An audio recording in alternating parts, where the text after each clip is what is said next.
Thank you for tuning in to the latest edition of the 12 Kyle podcast. Whether you're listening during your commute, while working out, or just relaxing at home, we appreciate you.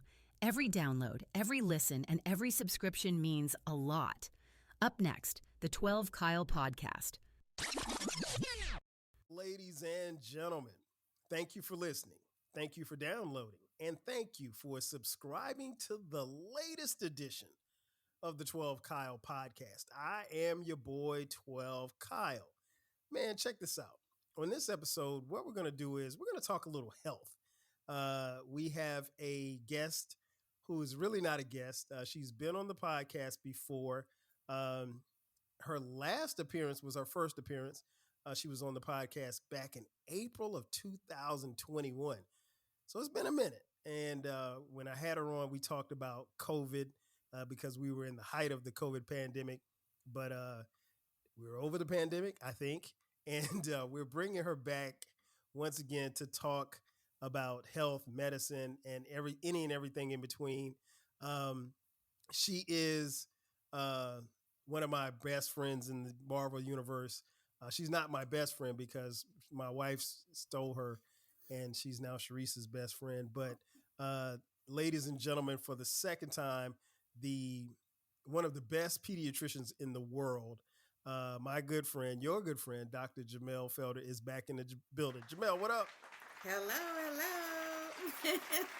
You're still my best friend, Kyle. Don't do that. Yeah, you said that on the last episode, but we know better. How you doing? I'm doing okay. Now, was it 21 or was it, well, I guess maybe it was after. Yeah, it was 21. It was April 8th, 2021. Okay. You came on and you talked about COVID, and I made some predictions that it was going to be around and that we was going to have to do a yearly vaccine, just like the flu vaccine. You remember that? Yes, you did make those predictions. And while I didn't think it was crazy, it sounded plausible, you were on point. So we can start right there. In the medical field, how has things changed since the pandemic? And now, I guess are we at herd immunity now? We're in the post-pandemic? Well, as you know, the virus keeps changing, right? So that's the reason why we have to keep getting new vaccines. So I think the newest vaccine just was approved by the FDA maybe a week or so ago. So they'll be asking people to go out and get your new and improved COVID vaccine, as well as getting your flu vaccine. And so, why are you shaking your head? Because I'm never taking that flu vaccine, and I don't want to start the podcast off on some foolishness, but I took the flu vaccine many, many years ago, and I got the flu, and I've never been that sick ever in my life. Even I got COVID, and COVID felt like a very small cold compared to whatever was in that flu vaccine. It did me bad. I was like, I'm never doing this again. So let's just recap, because that's a common myth that some people will say, and I think we may have touched on this last time. But it takes a minute for the antibodies to build up. So it's a 2-week period. So it takes about 2 weeks. So if you get the flu vaccine and you're exposed within that 2-week period, you can get the flu because you're not fully protected. So a lot of people say that the vaccine gave them the flu. That is not true. But if you get it in a window and you're around a bunch of flu or a bunch of whatever, for that matter, it'd be around monkeypox. I don't know. And I don't want to talk about that because I haven't looked that up too much. But yes, you can still succumb to the disease state while you're waiting for your antibodies to build up. But you asked me a question about how is medicine? Yes, how has medicine changed? Yes. Well, to be honest, I think there was a mass exodus from medicine, like clinical medicine, to other jobs, from nurses, physicians. We all, they called it the Great Resignation, and that happened in all kind of fields, right. But it happened in medicine as well. And I had my Great Resignation date on June 9th of 2023. So I no longer am a practicing pediatrician. But you're still top 5 pediatricians in the world, though. Well, thank you for that, Kyle. I think you're a little biased, but Just a I little. have since moved on, and I'm a medical director for an insurance company. And I also launched my own weight management practice in September of last year. So So I'm also a health equity consultant for my hospital. So I'm doing a couple things. So I left one job for three. So I'm now Jamaican. But I'm not but Jamaican. I, but I'm fulfilled in what I'm doing. So that's the good thing. So let's go back to that because again, you were at the last time we spoke, you were practicing medicine as far as being a pediatrician, and you mentioned the exodus. Was it because of COVID, or was it a myriad of things where you just wanted to get out of the practice altogether? Oh, for me, it was a Mm-hmm. myriad of things. Okay. So let's see, how shall we say it? So 2020 was the pandemic, and it was pretty rough, especially in those early states. Um, and then there was the misinformation and disinformation. And so what that does is just kind of whittle away the trust that you have built with families when people start questioning vaccines, which is everybody's right to question whatever Right. you put in your body, right? But then you start questioning every vaccine. And you've had older children that you vaccinated without problems, but then you don't want to vaccinate the babies, and on and such. So it became those kind of things, and then 22, I had started business school because I wanted to kind of pivot and see what the administrative side of medicine would bring me, and just to learn about the business of medicine, since medicine seemed to be more corporatization of medicine. So I wanted to see, learn that part. So in 22, I embarked on getting a master's in business administration, which I successfully completed in December of that year. December And 9th. also You did it on December 9th. December 9th, your birthday, yes. Yeah, so you missed Um, my party. You missed my 50th, but yeah, and you're excused. and also that same year I lost my brother and mother 44 days apart. So for me, after that happened, and after some things happened with that, just I just didn't feel, in the second half of my career, that I wanted to be in a clinic somewhere seeing patients every day, all day. I think I just wanted something different to do. Okay. Okay. You know what's interesting? I went back and listened to that podcast that we did, and both of us, well, I'm going to go back and then come forward, but both of us, we talked about our apprehension in taking the vaccine because I think at the time I was about to get my second shot. I think you had already had your second shot. I was like within a week of taking my second shot and didn't have any effects of it, of the COVID vaccine. But I chuckled at our exchange because you're a medical doctor and you were apprehensive about taking the vaccine as well. And you talked about a lot of resistance that you experienced as far as patients not wanting to take it. What has been? I know you said you've gotten out of the field, but what has been if you could say, probably the biggest fallout from the whole vaccine misinformation, them running Dr. Fauci up out of there? What has been the biggest thing that you think happened with all of that? Well, I think I alluded to it earlier. Like, people, the mistrust that you have in medicine also translates to mistrust of doctors and the things that they're telling you. And so there's always more questioning, which I'm saying is fine to do. But, like some people like to go on WebMD. I won't say anybody specifically, but the other I love person talking WebMD. on this podcast, and I mean, and not to be honest, that's a better site than most. But with the TikTok age and those things, there, I think it's eroded the trust in physicians and the things that we tell you. And so it's very concerning because, we spend half our lives to get this experience, this education, to serve patients. We're not, trying to do harm to anyone with the medical advice that we're giving you. And so I think it was more so of eroding that trust that that was kind of there. And I think we lost that.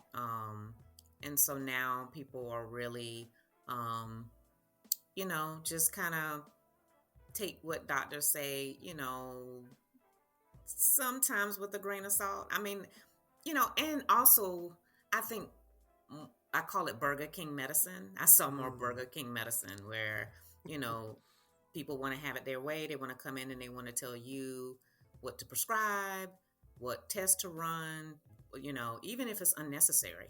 And so I think, when you spend a lot of time and effort and time of your life, half of your life doing this, and then people come in and tell you what you're going to do with your license. That's a little bit where I have to draw the line. So, um, I was just like, okay, this part is becoming less and less satisfying for me. So I need to pivot and do something else. And that's why I got another degree, so I could pivot. Do you miss anything about practicing medicine on a daily basis? So my weight management clinic is half a day a week, which they allow us to do at my medical directorship job. So I'm not out of clinical practice per se. I just Mm-hmm. pivoted and I love it. Okay. I love my current practice. It's mine. I own it. And I just love that specialty. I mean, I think I've been called to that, since I was a pediatrician. I mean, early in my career, I talked out against pediatric obesity and educated people. And so that's been my passion for a very long time. And so to be able to do that now as my, clinical practice, I absolutely love it. Now, as far as pediatric practice, I do miss the babies. Oh my goodness, I miss those babies. The parents, you Not so know, much. but the babies, I miss them. And when I see them out in Walmart or the grocery store, wherever, they come running. Some of them be like, oh, she got a shot in her pocket. Let me get away from her. But it's like, that's the shot lady. Damn, that's funny. So and that's interesting because I know, and I'll go back to something you said earlier. Um, making that pivot career wise, and then going back and getting that degree, and you went through a lot that year, specifically losing your brother and your mother, like you said, within a 44-day span. Um, how did you push through all that? Because that was, I watched from afar, but we're very close, obviously, so we talk. How did you push through that to not just get the degree, but the purpose behind that? How did you push through that to accomplish the goal? Well, I made my brother a promise. Um, you know, he's very proud of his doctor sister. And, you know, I hope I don't start crying, but um the first we had residency periods where you go in person Mhm. to University of Tennessee, which is where I got my MBA from. And it was a physician executive MBA program, so it was all physicians. And so I remember the first RP1 residency period one, and I was driving up through the mountains, and I wasn't a good driver through the mountains. This was only my second time driving through the mountains, and then I was doing it by myself. The first time I was with my husband, but I was doing it by myself, and it was starting to snow. Mm. And I was talking to him on the phone, and he said, "Well, you call me when you get there, because I don't want anything to happen to you." And that was the first period. And so I get there, and soon as I get there, well, it was threatening to snow, and Okay. I made it all the way to Tennessee, through the mountains. And soon as I pulled up to the hotel, it started snowing. So I made it there safely, and so I got in my hotel and I videoed some snow for him that it was starting to snow, and I sent it to him, called him, told him I made it safe. So he was very proud that I was again setting out to do something different. He's always pushed me to, you know, achieve my goals, and so he was very proud. And so, it took a long time for him to pass away, because he just basically withdrew care from dialysis. And so it was a kind of drawn out period. And so he made me promise that I would finish. He knew that was the only way that he was going to get me to do it. And so when I graduated, I decorated my graduation cap for Nard, which is what we called. That was like his nickname, Nard, Nard. And so that was on my graduation cap. And I had so many people standing behind me in my MBA class crying at our graduation ceremony because all they could see was for Nard, as I'm standing in front of them. And I'm crying too. So it was very emotional for me and my class. But, we go through things. It makes us stronger. And I did it basically to fulfill my promise to him. That's what's up. That's what's up. You know what's interesting? You and I had a conversation many years ago, and I distinctly remember the conversation because I was dropping Dion off at college, my oldest son, your godson, and I want to say this was his freshman year, but you had mentioned that you wanted to do something with obesity. So you had talked about it and I think Dion went to college in 2017. So you had talked about it back then. Mm-hmm. So what does it mean to you now to push this forward, having prophesied something for yourself or set a goal for yourself to be dealing with obesity? Well, I'll just tell you the truth. The only reason I'm doing weight management, obesity management is because of my brother. Okay. At his highest weight, he was 465 pounds.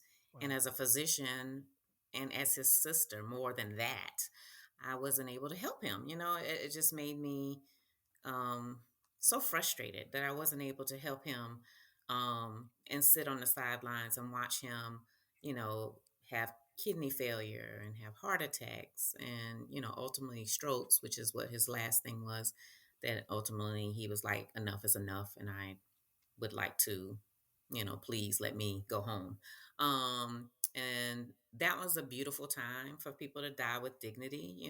That's another talk for another day. Yeah. But, the reason why I'm doing this work is because in medical school, they didn't teach us how to do it. They said calories in equals calories out, move more, eat less. That's the magic golden formula. And we know that just doesn't work. And so because of that, I got real interested in obesity, and I went and took a course in Harvard. And after the first pathophysiology lecture that morning, where they were talking about the biochemistry, the hormones that make up this study of obesity that nobody ever taught us in medical school, not in my medical school, and not in a lot of medical schools across the country.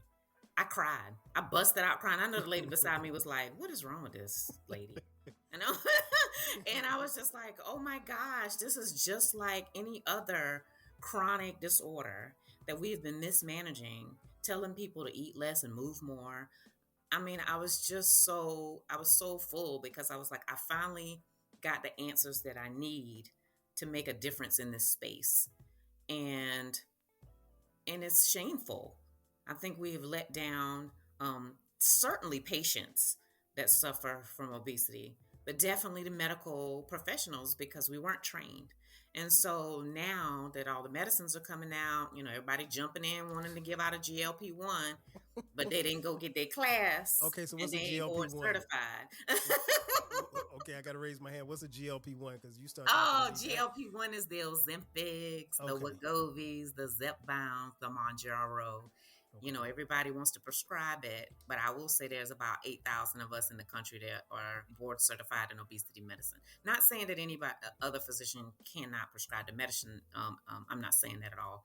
I'm just saying that there is a specialty, and I'm double board certified as a pediatrician and an obesity medicine specialist. So there's that.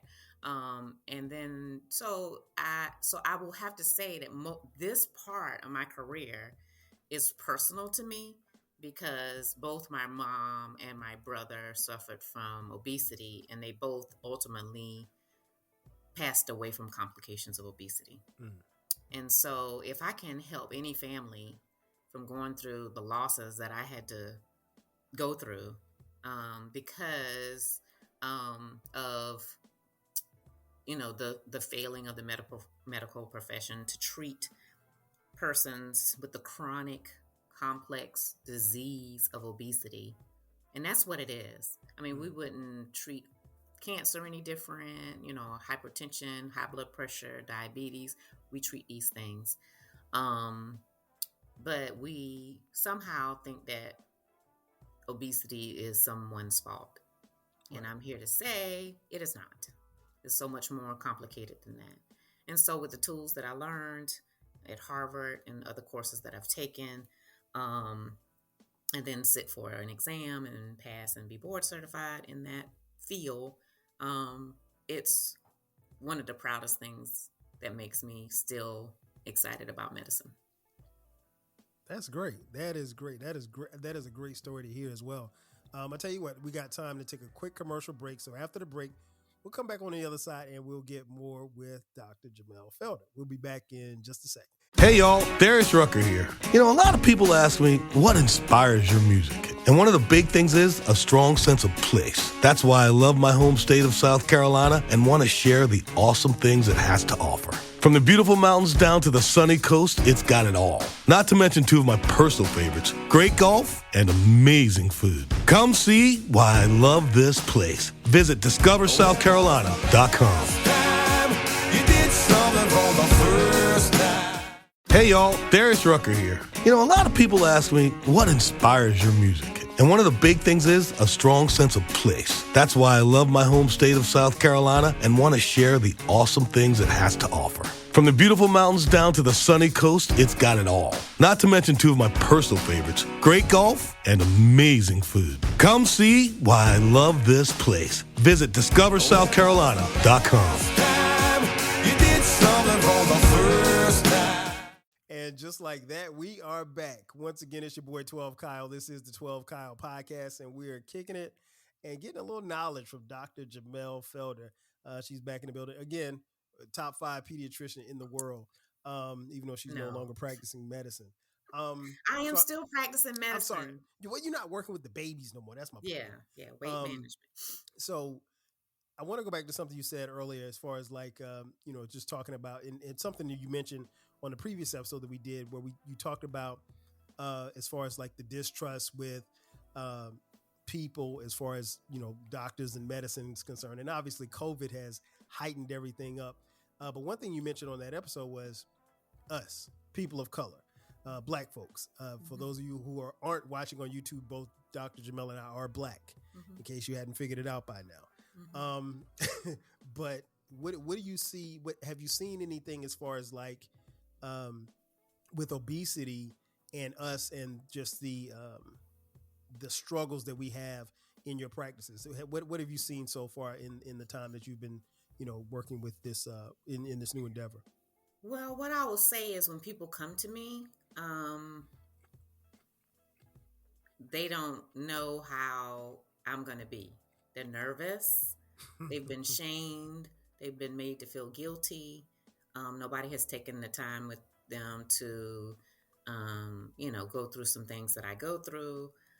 So nervous. They're nervous. And so what I say is that we, people with obesity, they have weight stigma that happens through healthcare professionals. And I witnessed it firsthand with my brother. He, is not treated nicely sometimes because of his excess weight. And I don't think that's just in a silo. I think that happens quite frequently. And patients are made to feel that it's their fault, that they're lazy. Like if they just back away from the table, this would magically go away. We're not sprinkling out, potions on people. I was like, there are reasons why. There's genetics, there's your environment, there's the food that you eat, there is Maybe a food desert in your neighborhood. Maybe you don't have access to fresh foods. Maybe they're too expensive. So, Yes. I mean, there are a lot of things that play into this complex um, disease. And I just feel like it's time to, treat every patient with compassion, no matter, what disease process it is. But certainly around obesity, we could do a lot better job. And so I will say that for us, like but I don't think this is race at all. I think Mm-hmm. some people don't want to, they want the quick fix. So I have a lot of people coming to me and like, I need the shot. I'm sorry, baby, your insurance ain't gonna pay for the shot. You got $1,000. Okay, well, we're gonna do some other things. Okay. And so, so I have a lot of tools in my toolkit. You don't have to start out with the GLP ones, which are the shots that everybody are taking. And I will say this disclaimer while we're talking about the shots. There are some compound pharmacies that may be good, may not be good, but I just caution people to make sure that you know what you're putting in your body. And I say that for everything. Yes. Yes. Because some of these fake GLP ones out there are harming folks. They're thinking it's one thing, it's not.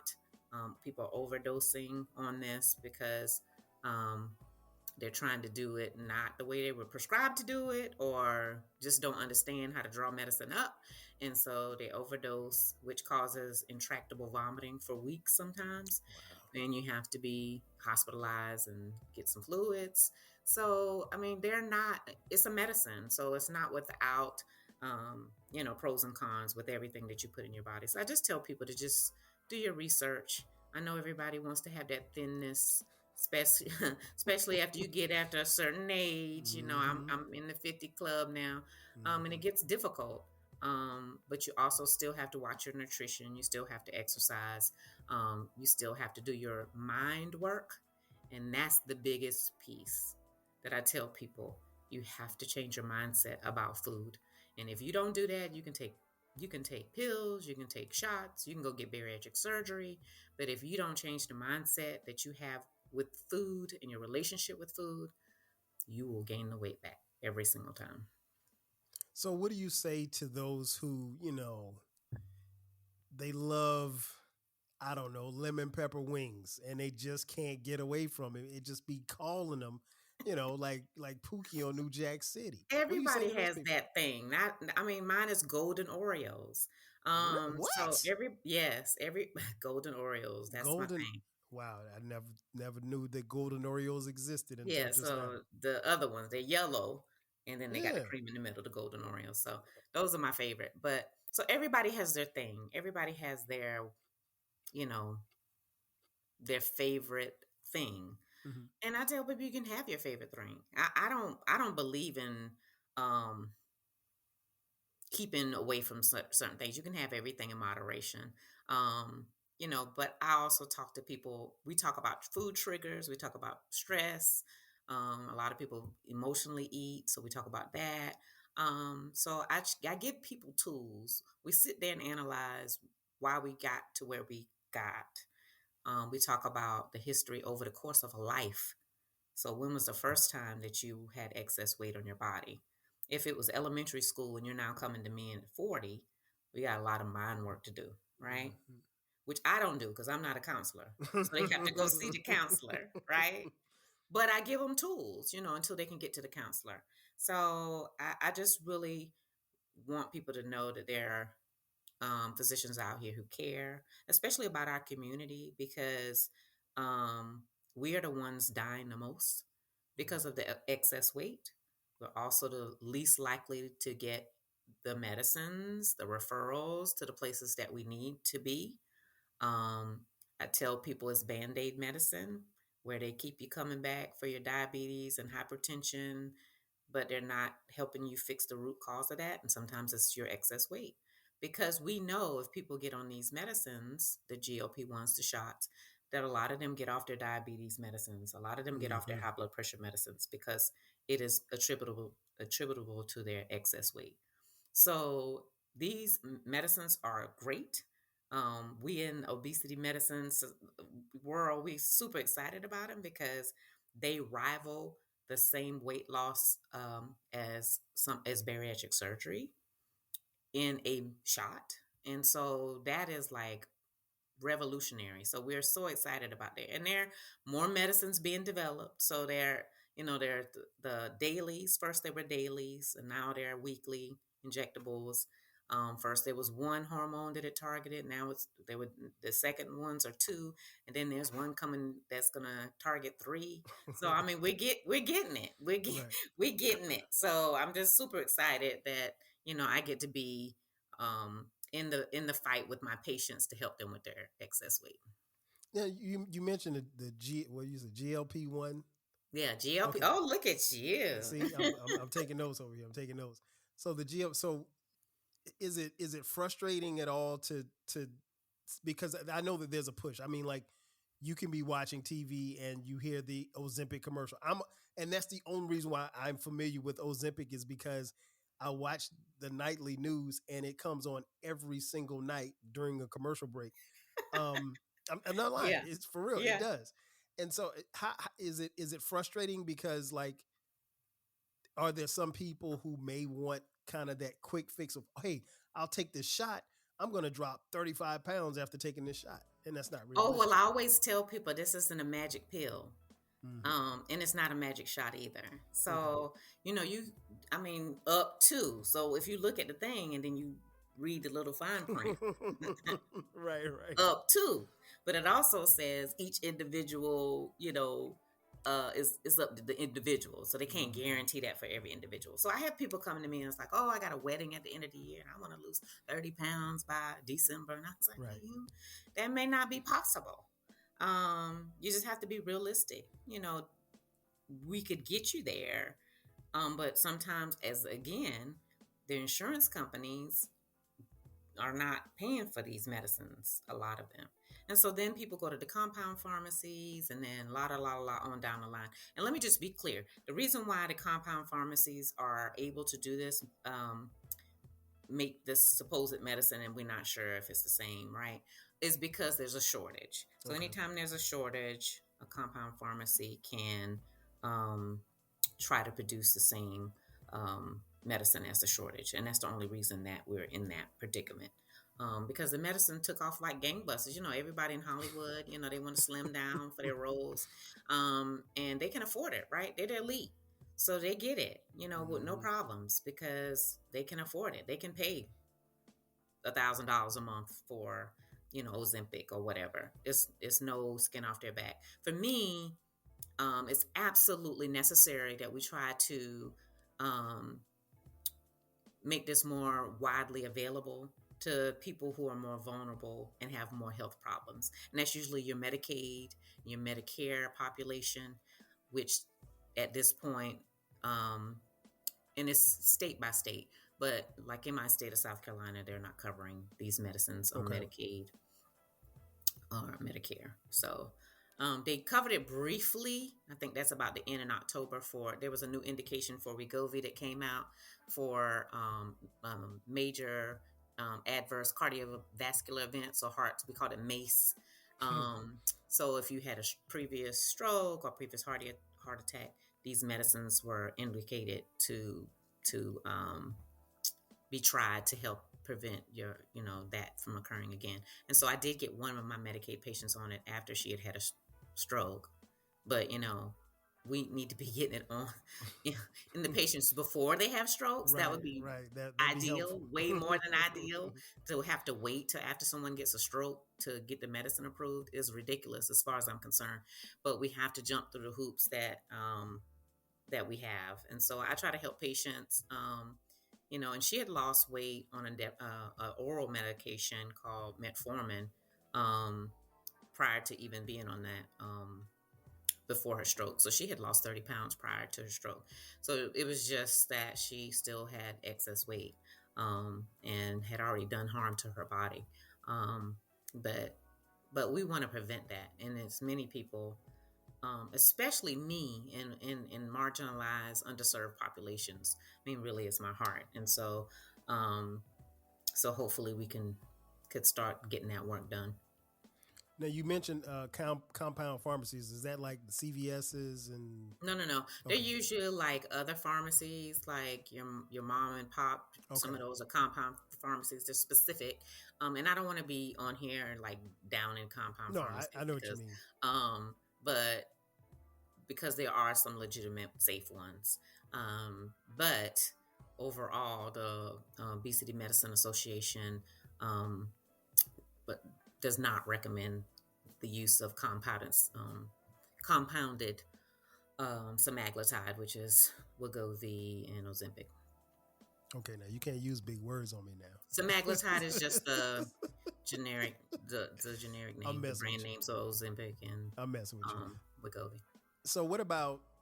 Okay, so the demographic for the people that listen to this podcast is usually somewhere between 30 and 55, 60, right? Mm-hmm. So our peers in a lot of Mm-hmm. ways. What do you tell the person who is, you know, putting on that shirt or putting on that dress, and they're like, okay, they got their eye on a date in November because it's their college homecoming and they want to look fly and they know that they got to drop 10 pounds. Mm-hmm. What do you tell them as far as like, trying to get weight down? What is there any advice that you would give as far as to try to make that happen? Basically, losing 10 pounds in 2 months. So safe weight loss is 2 pounds a week. That's always been what it is, and so and the body adjusts better to that. Some people lose more weight than that on these medicines. But I tell my people, let's go slow and just, and so I will say that let's just talk about female versus male. So, because there's a hormonal component to weight loss in women, um, that after you get to perimenopause and menopause states, that is very difficult to lose weight. You can do whatever you try, but your hormones work against you. And so some people get on hormone replacement in order to keep their kind of weight in check and not have the other side effects such as hot flashes and all the other things that come with menopause. Um, but so, and the other thing is, some of these medicines, right? Not everybody wants to get on medicines, and I'm not a medicine, that's just one tool in the toolbox, is what I tell people. I mean, basically, what we do is we come up with a comprehensive plan. So we talk about sleep, we talk about stressors, we talk about nutrition, we do it all. How much exercise are you doing? So I kind of figure out what you do as a person, and then we figure out what are some goals that you can have. So if you're telling me that you drink 20 Mountain Dews every day because you stay up till 4 o'clock, then obviously the first goal is Stop let's drinking cut Mountain back Dew. on the Mountain Dews and let's get more sleep. So a lot of it is not pushing medicines. A lot of it is saying, what is it that you can do to change some of the habits that you've accumulated over your course of living that are not healthy. And so my clinic is called New Creation Wellness. And so it's not just about your weight. It's really about wellness, physical, mental, emotional, spiritual, the whole nine. And so we talk about all of that, and all of the different ways that you can be healthier. And so it's not just it's not really a weight loss. I don't like to call it that. I mean, I call it weight management because I'm helping you manage your weight, but I'm also talking to you about all your other things that you're doing in your life that may be causing you to struggle with your weight. Okay. So what about in the same scenario? What about that person that wants to lose that 10 pounds within 2 months and they're not taking any medicines? They want to, just go to the gym and, kind of starve themselves so they can get into that dress or get into that shirt for homecoming. I mean, so intermittent fasting, people do that, and that's very successful. I tell people it's not really sustainable over the long haul. So you could do that. I've done a lot of these things over the course of my life. Every person who struggled with their weight that goes up and down, you've done a lot of things, and so a lot of people know what works for them. But at some point, If you are a woman, and sometimes as a man, you get to this point where the things that you've done in the past, they don't seem to work. And so starving yourself, of course, is not something that I recommend. But I do recommend a high protein diet if you're trying to lose weight, cut down on your sugars, cut down on your soft drinks. So we do, I mean, there are some things you can do. I just and to move and to build muscle, right? So if you're gonna go and do weight training, which is very important for women over 50, for them to do that, changes their body more than cardio. Really? Cardio is very important. I'm not saying that it's not important, Mm-hmm. but you get more of a change in your body if you build more muscle. And I'm not saying like be a weightlifter muscle. I'm just saying that if you have more muscle, then you can tone easier and your weight loss goals are more sustainable, and it seems easier than if you're just doing cardio alone. So that is one trick that I will say for perimenopausal menopausal women. Resistance training is going to change your body more than cardio. But do your cardio because you need a healthy heart. So That's a good point. That's a good point. Um, I think you've touched on a lot of different things, and it's amazing to hear, because like I think especially as we get older, our bodies change, and we see ourselves, and everybody knows that you have your before and after, because like we looked a certain way in our 20s, and we're going to look a certain way in our 50s. And so like you always want to compare yourself to the past, especially women more so.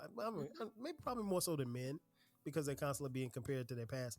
Have you come across in the wellness part, have you gotten like a lot of resistance from any of your patients, or have they pretty much just kind of bought in? oh, my patients come to me skeptics. They come to me as skeptics. They was like, "Oh, I done been doing this my whole life, lady. What you offering, I ain't buying." But but when they start losing their weight, they was like, "Oh my gosh!" I had one patient in particular. She thought I was selling her. She did not buy it. She was like, "This is not gonna work. I don't believe you. I've been doing this. I've been struggling with this my whole 47 years of living. This is not gonna work."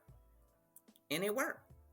And so it's not about the medicines per se. It's about helping her change her mindset. So if you're going around calling yourself the F word, which I will not say, Okay. because I don't allow my patients to Fudge. say it, and I'm talking about, no, that's not. I know I'm messing with you. Yeah, yeah. If we're talking about weight, you know what the F word is I'm Right. talking about. Yeah, I don't allow them. So if you're going around in your household and you're calling yourself that day in and day out, that was one of the things she said to me in our first intake.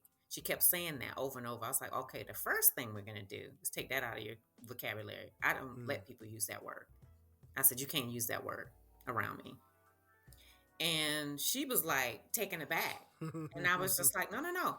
We have to shift our mindset. So if you're going to call yourself that has been a negative, voice in your head saying that word over and over and over again. I said, nothing's going to change if you're going to continue to say that. Yeah. She stopped saying it.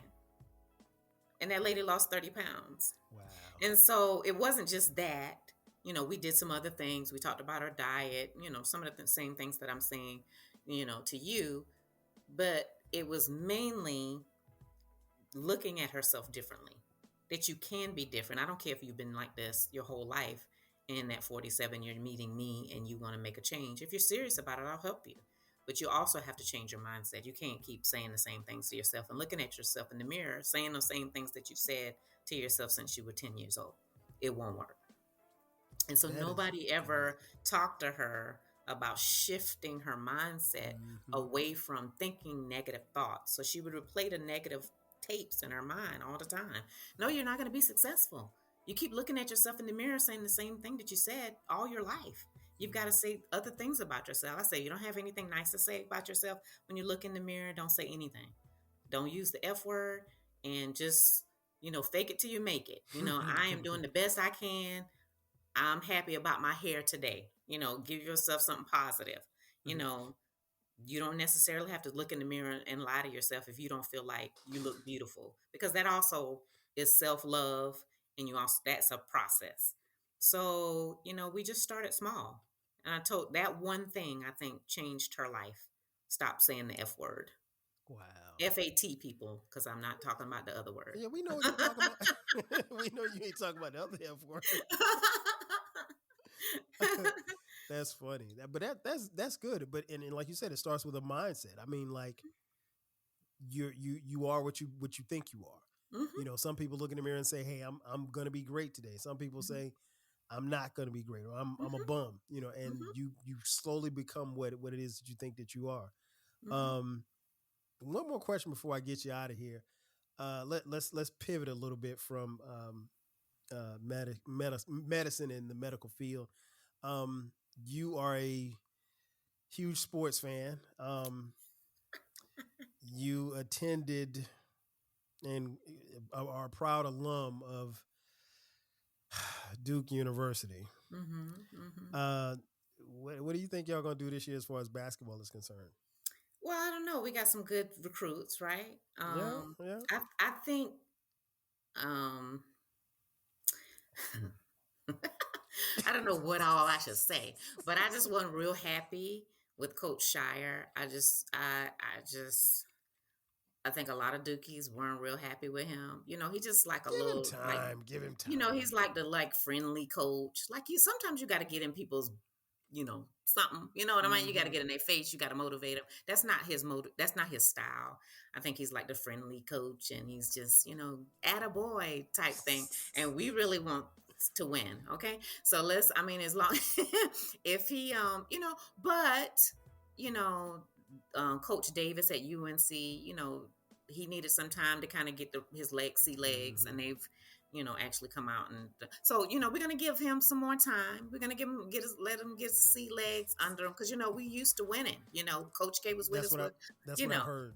yeah, so we used to win, and we got to get back there, you know, and it's our 100th, you know, year of Duke, and you know, we want to show out, we want to show up and show out. You know, we're not trying to, you know, be low down in them polls now. Wait a That's minute. So not it's what 100 years of Duke University, or 100 years of Duke basketball. 100 years of Duke University. Wow. Okay. It's our Didn't know that. centennial year. Didn't know that. You going to homecoming this year?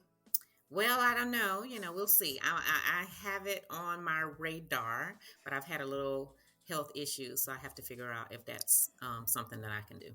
That's, you know, and it's amazing. I still laugh at the fact that you went to Duke football games, but never made it to a Duke basketball game. I'm not a camp out person. I'm not camping out for anything. and just so you know, those of you listening, she was there like when Duke was dope, when Duke had Grant Hill and Bobby Hurley and all these other guys, the championship teams, and she never made it to a basketball game. And we're also in a fantasy football league. Our families. I was blown away. I'm not gonna lie. I was blown away by the fact that I had no. See, here's the thing. We've known each other 40 plus years.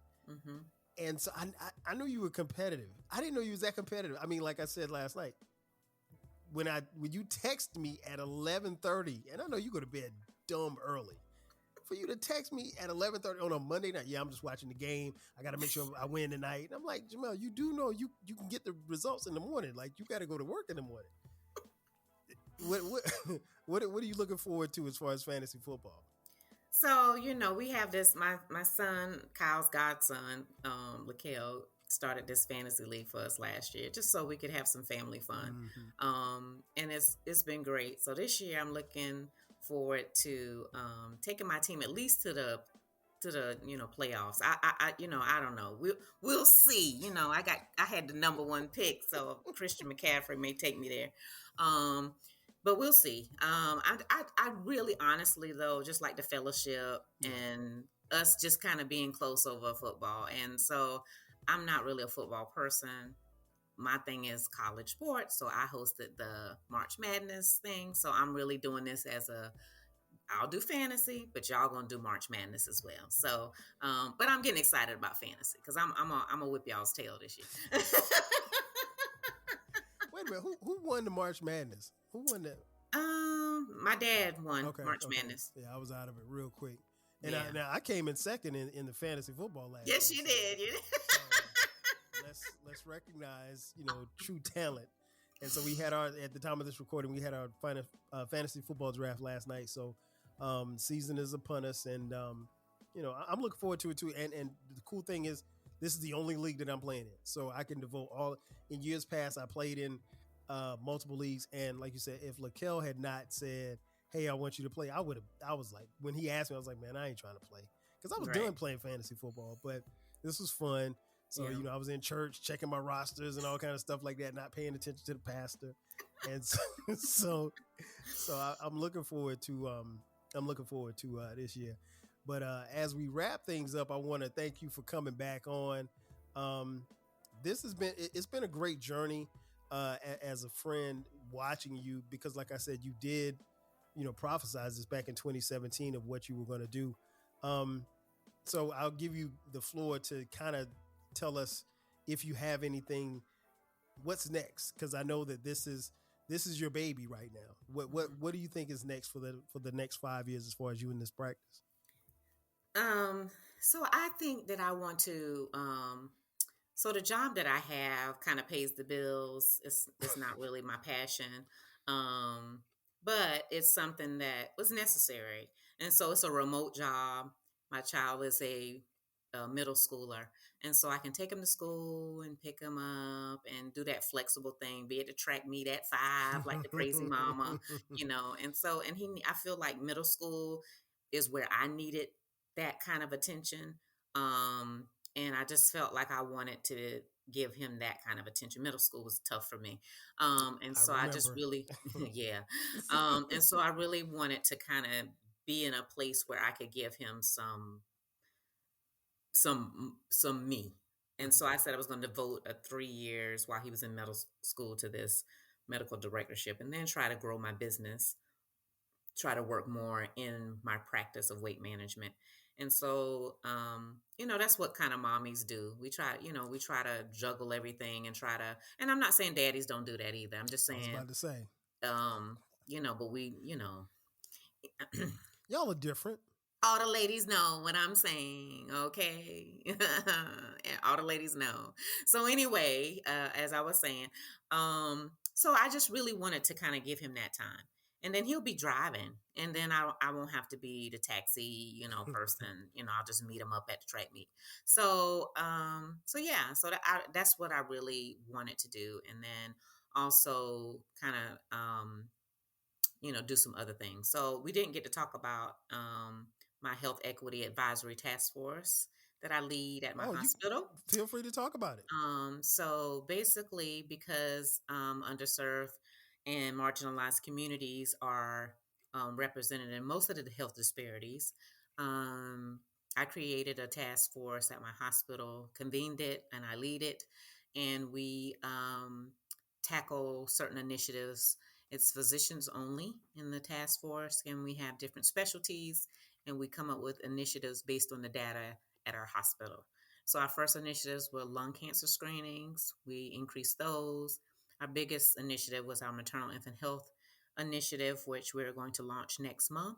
Okay. Took us a whole year a year and a half to kind of figure out what we wanted to do and get our stuff together. We got some grant funding. And so we have hired, we call them perinatal navigators, to have race concordant, meaning a Black community health worker, to work with a mom from time she's pregnant to 1 year postpartum to kind of help support her through her pregnancy. So we're super excited about that. And then looking ahead, we're going to try to do the same thing with end of life care. So we struggle sometimes in the minority populations with death, and how to do that with dignity, and also making sure that everybody's wishes are understood and put out on paper. We don't do that very well in our communities, and so we want to have an end of life doula or navigator to kind of help families navigate those conversations that should have occurred before, but didn't. And so we're working on that. I'm super excited about that. That's one of my favorite upcoming initiatives. And then we're going to work about breast cancer and heart attack care. So I have been, like I said, I gave up pediatrics, but I am doing the work that makes me my heart still flutter. So fighting against disparities in marginalized and underserved communities, as well as helping people manage their weight in a more compassionate, integrative way. I can't ask for anything more as far as my medical career right now. That's dope. That's dope. And you're a track mom. And I'm a track mom. Yes. A fantasy football player and a track mom. Well, I got to say again, thank you for coming on. Of course, we talk all the time. I don't talk to you as much because your BFF has taken, and for those of you listening and watching, thank you for watching on YouTube. I appreciate it. My wife, Sharice, has officially taken over, like me and Dr. Jimmell were best friends, and she just kind of pushed me out the side. So we don't talk as much. He's telling y'all stories. They talk every day. Like we talk maybe, but over the last year, I learned a lot. I did, and I'm not going to get into it, but I did not know you were a fan of a certain rapper from Canada. So our discussions have been very broad these last few weeks. But in all seriousness, no, I am super excited for you. I know that the sky's the limit because you've talked about it, and all of the things that you've always talked about always seem to come to fruition, even when you don't see it. But yeah, I got to thank you again for coming on. And we will have you back on. It won't be 3 years. I didn't realize it had been 3 years. Yeah. But yeah, I definitely want to congratulate you, and I look forward to the text messages this football season. I know they're coming. Yes, absolutely. Well, thank you for having me. And you've been a friend of mine since I was 4 years old, and so I don't take that lightly. And yes, Sharice and I talk a little bit more, but we've had a lot of conversations here in the last 2024. So we've been doing better, and that's all you do. You only have this one life, and we're all supposed to do better. When we know better, we do better. And I feel like we've been doing better. So yeah, we have been, because you've been doing better. And on that note, people, it's a wrap. And it ain't even my podcast. Yeah, it's not my podcast. Listen, you guys, thank you for checking out and tapping into the latest edition of the 12 Kyle podcast. That's going to do it for us. Be sure to subscribe to the podcast. You can find the podcast on every podcast reader out there. If you're on YouTube, you can watch on YouTube as well. Subscribe. We have both audio and video there as well. If you are on social media, you can follow me at 12 Kyle. Also, I have a new baby. Not literally, not figuratively, but I do have a new baby. It's called the Rap Soul Podcast, and it is out right now. There are new episodes. It's the intersection of what I call rap and soul music from the 80s, 90s, and the 2000s. So if you're a music fan, definitely tap into that. And also, last thing, if you would like to support the podcast financially, hit us up on Cash App, $TWELVEKYLE. And also you can look in the comment section. There's a merch link.